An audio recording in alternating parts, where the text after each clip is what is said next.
Hello, and welcome to Rocket Fuel, your daily update of everything that's happening in the Rocket Pool community. My name is Wack. Today is September 17th, and today's episode is going to cover tracking what the team does in their work. On the Rocket Pool side, we're also going to be talking about some big delegates, talking about how they might vote in an RPIP 62 vote. On the Ethereum side, we're going to be talking about how more and more TradFi is being eaten by crypto.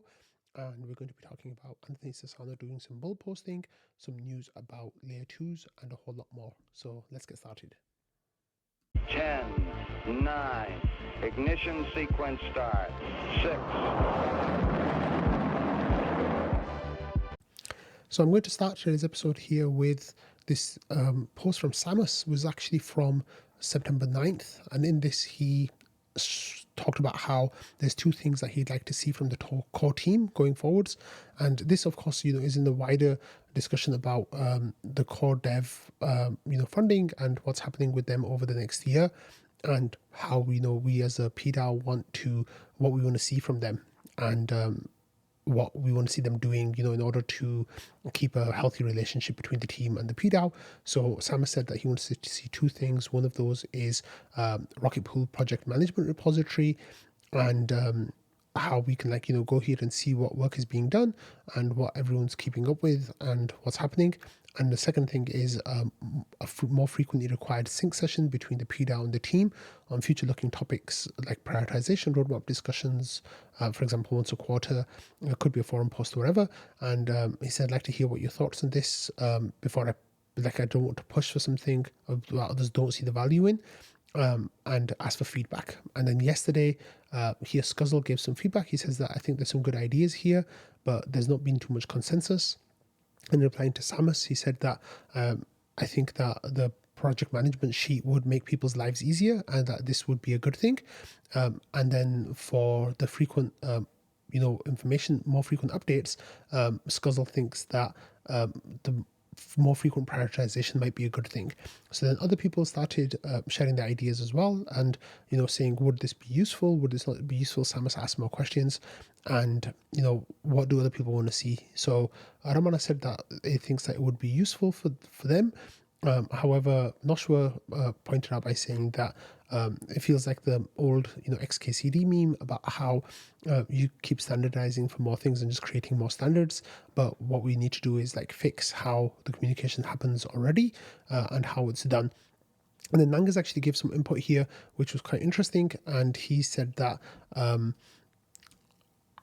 I don't think it's a bad idea to keep track of outstanding issues, so a high-level PM board would work, and we can create a GitHub project for that. He says, keep in mind that it won't show the full prioritization situation, but I think it's good for clarity, reporting, and tracking. So I think this would actually be a good starting point for communication between the team and the community.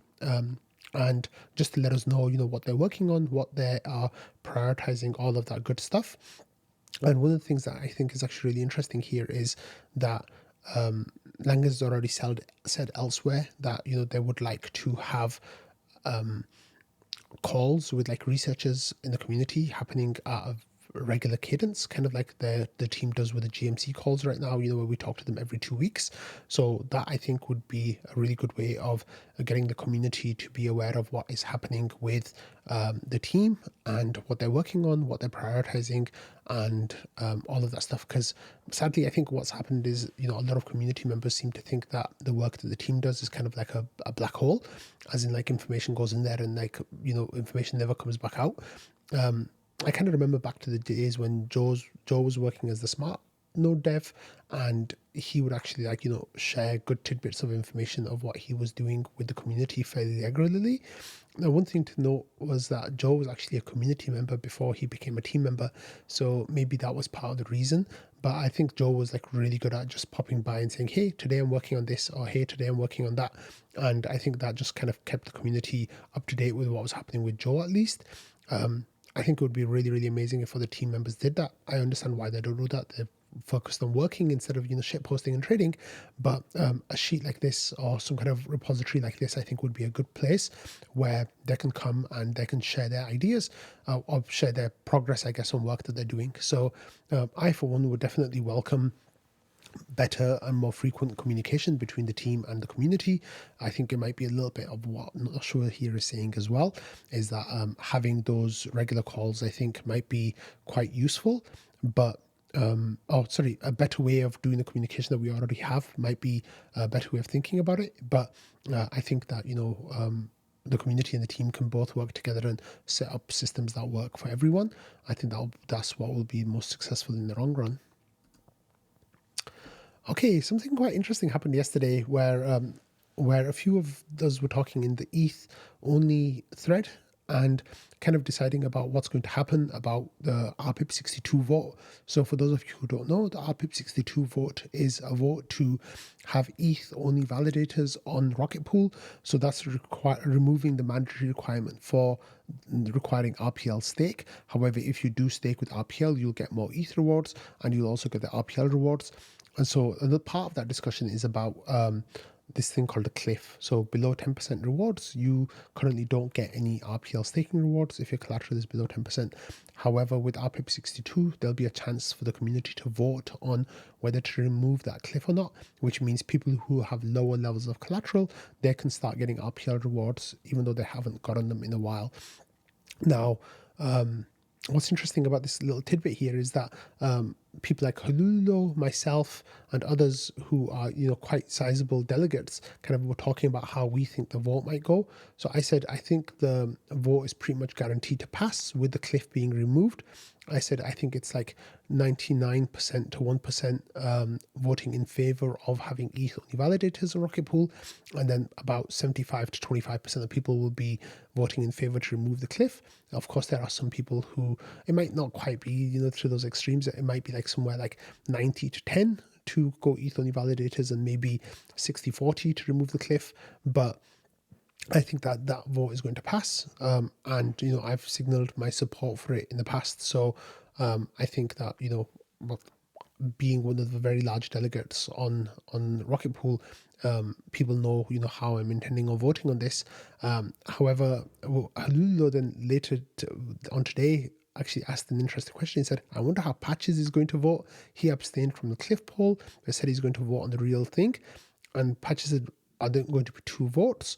Halu said, "No, it'll just be one ranked choice vote, such as you'll be voting for variant A to keep the cliff reward, or for variant B, which will be removing the cliff reward, and that is with ETH only validators, or against both variants, which means that you don't want there to be ETH only validators or there to be the removal of the cliff." Ramana said that I might end up deciding on voting against it. Ramana, of course, is also one of the big delegates. So there's some really interesting tidbits here of what people are kind of saying about how they want to vote. So it might not be as one as easily decided as I was kind of insinuating with my previous post from yesterday. If people like Ramana don't vote and Patches tries to abstain, then the numbers might be a lot closer. But this is actually going to be really interesting about how it's going to go. So Ramana then clarified that the reason why he might vote against it was that he thinks that the community should be focusing on building the Legos like NodeSet and Rocket Lend, etc., instead of just going straight to ETH only validators. Okay, so moving on to some Ethereum news now, and here we get ETH Profit showing that there's a new announcement, and this is out of a Singapore bank, DBS, and they're going to launch Ethereum and Bitcoin's options trading. Now, we've been saying on Rocket Fuel for a while that Ethereum and crypto is going to eat TradFi, and this is going to happen slowly at first and then really quickly all at once. And I think that's what we're seeing here now, is that we're starting to get word of these TradFi banks. We got it from Switzerland last week, from others. Of course, in the US, there's BlackRock and all these others who are building on Ethereum as well. And I think we're going to see this more and more in the coming days, weeks, and months. But here we had this post from Ethereum Maximus showing like a little screenshot of how it's going to work. So they're going to be launching crypto options trading and structured notes for institutional investors and wealth clients. So this is going to happen over the counter cryptocurrency options trading and structured notes. And it's going to be only available for eligible clients in the beginning. But I think more and more banks are going to start offering this, and it's going to become a much bigger and bigger product. And this is just another one now, another big bank who is offering these services. And I think it's only a matter of time before, we start seeing a huge wave of development with banks around the world incorporating crypto into their into their portfolios. And in the beginning, it seems like it'll just be available for trading, swapping options and those kind of things, but eventually I think they're going to start doing like custody and a whole lot more, and eventually they will start moving their banking businesses on chain. Each bank will start its own layer 2.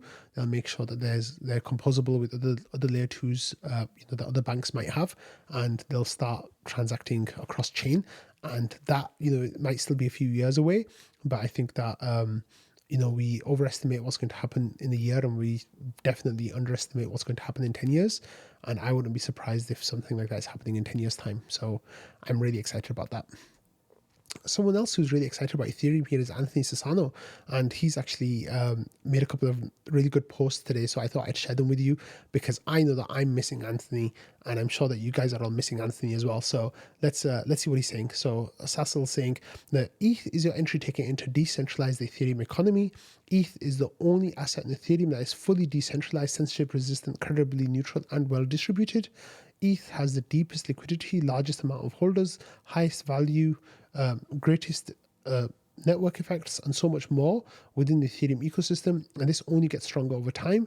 He goes on to say ETH is a bet on growth of the decentralized economy, Ethereum economy, which encompasses not just Ethereum mainnet, but all of the layer 2s, rollups that orbit it.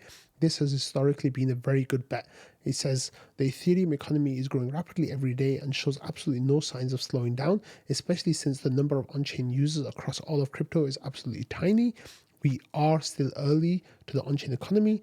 It says all this to say that if you believe that Ethereum economy will keep growing, and you believe that ETH will remain at the heart of that growth, and there's no reason to believe it won't, then you should be very bullish on ETH. ETH is programmable money for the global on-chain economy. The value of this is infinite. So Anthony Sassano really leaning into this fact that look, Ethereum as an asset is absolutely incredible, and Ethereum as a blockchain is ETH as an asset is absolutely incredible. Ethereum as a blockchain is strong and credibly neutral, and it's getting stronger still. And if you believe both of those things, that Ethereum is going to keep growing and ETH has all these values, then betting on ETH he thinks is a very easy bet to make. Also here, Sassal was talking about DeFi, and he says that Ethereum DeFi is paradigm shifting and world changing. It's the first 0-to-1 innovation in finance that humanity has had in centuries. The value that this will bring to the world is infinite. He says the best part, you can own a part of this by simply holding and using ETH. So this here again is kind of like what he's saying with these two tweets. He's saying that Ethereum is going to plug in to become the hub of financial activity in the world, and that's partly going to happen with DeFi, that's going to happen with tokenization of real world assets, all of these other things.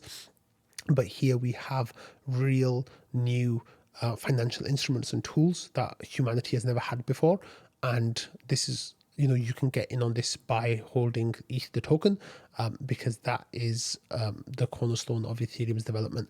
Now, of course, none of this is financial advice or anything like that, but when Anthony gets into bull posting mode, it really makes you think that none of us have enough ETH. I know that I definitely don't have enough ETH. Okay, let's talk about layer 2s for a minute, and we've got some really good news coming out of ZKsync Era right now. And here, last week we talked about on Rocket Fuel about how the L2Beat website has put the ZKsync Era layer 2 into review, and that was because they were making some changes to the way their systems work. And here we've got an update from L2Beat saying Rosetta upgrade for ZKsync Era. Our team completed the review of the new upgrade by ZKsync team and updated their proposer failure risk pie slice to yellow. detailed thread explaining why, despite earnest efforts, the system is still at stage 0 below. So they've got a tweet thread here kind of explaining about their sequencer failure and how things have changed. So they've gone from red to yellow, but they still don't have the exit window, and they still have some other issues. So they talk about what's missing for it to get to stage 1. So this says, while the system is arguably close to stage 1, the following steps are still needed. So they need the removal of the transaction filter feature, or addition of significant delays in front of it to provide users with exit window, and removal of the proposal whitelist. Here they give some more information as well, saying that they need an improvement to the L1 logic queue, either by forcing its processor if not empty, or forcing the inclusion if not processed within some time. This would allow users to get quantifiable worst case exit times.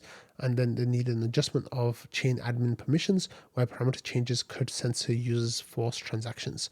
So they're getting much closer now to being stage 1, and it looks like they are going to be at stage 1 pretty soon. So that is actually really exciting. We need more of these L2s at stage 1, and this is what Vitalik said this week as well, that from January 1st he's going to stop talking about rollups unless they are at stage 1, and hopefully ZKsync Era will be amongst those that are at stage 1. Okay, and talking about L2s here, we have some information about Arbitrum, and Arbitrum now is declaring themselves the fastest blockchain there is, and they are arguing that Arbitrum Orbit chains have a 0.1 second, so 100 millisecond transactions with blocks, and then Arbitrum 1 and Arbitrum Nova have 0.25 second blocks.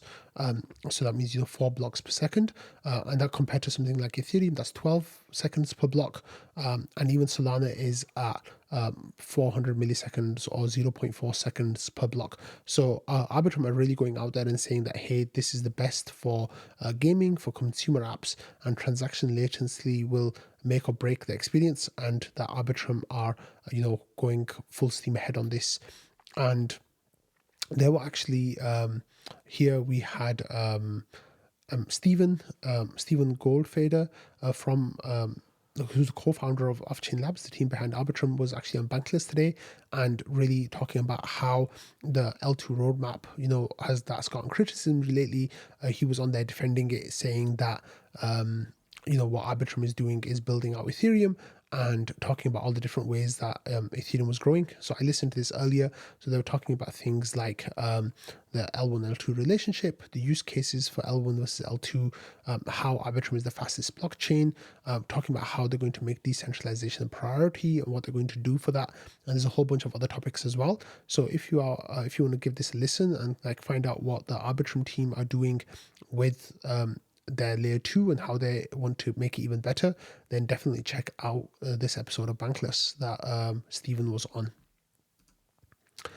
Okay, next we have Nick Sway here with his bull case for Ethereum, and Nick is the CEO of Fuel Network, and this is of course it's another L2 on Ethereum, but he says that Ethereum, the bull case is that it's the largest smart contract network by far.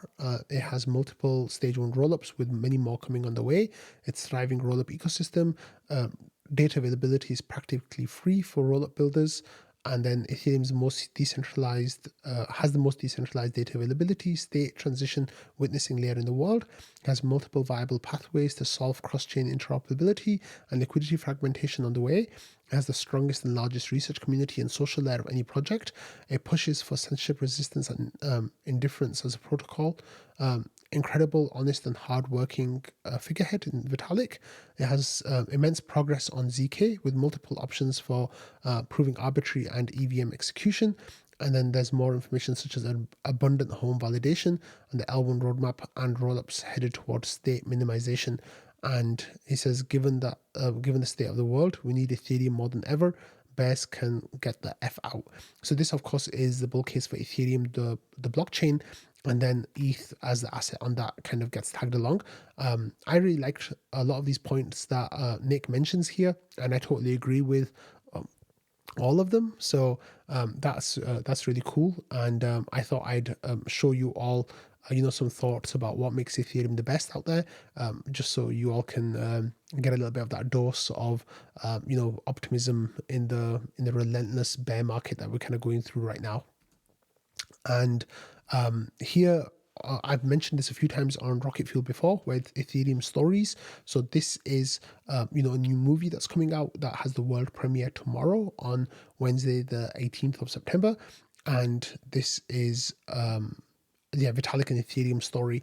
And there are tickets available for in all these different cities where you can go and watch like a worldwide premiere on the 18th. So this includes places like San Francisco, Istanbul, London, Paris, Chicago, LA, Las Vegas, Phoenix, Amsterdam, Miami, Austin, Kiev, Vancouver, Bucharest, Dublin, Zug, Barcelona, Rome, Lisbon, Buenos Aires, Taipei, Xiamen, Mumbai, Atlanta, and a whole lot more as well. So if you are interested in watching this movie, there's tickets. You can follow the tweet.